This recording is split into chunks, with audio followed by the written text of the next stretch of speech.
శ్రమ చేసే అలవాటు మీ అందరికి ఉంది కాబట్టి మీరు ఇక్కడ ఉన్నారా.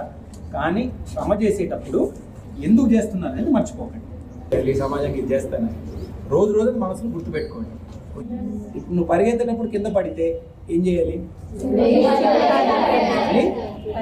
అలా చేసిన వాడికి ఇంకేమన్నా ఆపగలగదా? నేను ఎనీవన్ స్టాప్ యూ చెప్పండి.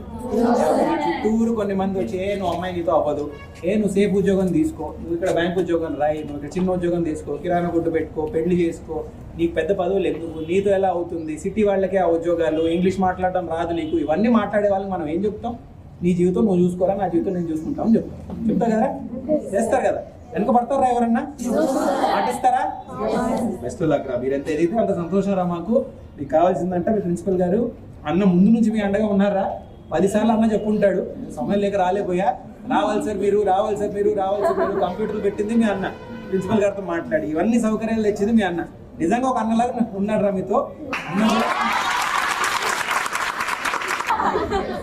చూడండి బాగా ఎదగలరా. మీ వయసులో ఒక మొక్కలాగరా మీరు. మొక్క నాటినప్పుడే దానికి నీళ్లు ఎరువిస్తే ఎదుగుతుంది.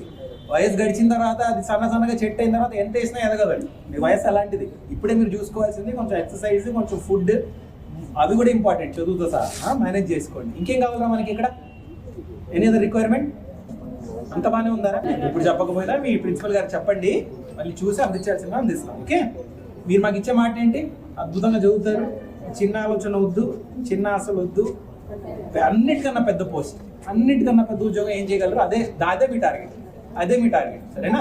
అందిన తర్వాత ఒక మాట ఇస్తున్నారు, వచ్చి ఒక 10 మందిని ఆదుకొని వెళ్తారని మాట ఇచ్చారు. గుర్తుపెట్టుకుంటారు కదరా? బెస్ట్ లక్ అందరికీ. సంతోషం. మళ్ళీ ఒకసారి కలుగుతాం. సరేనా?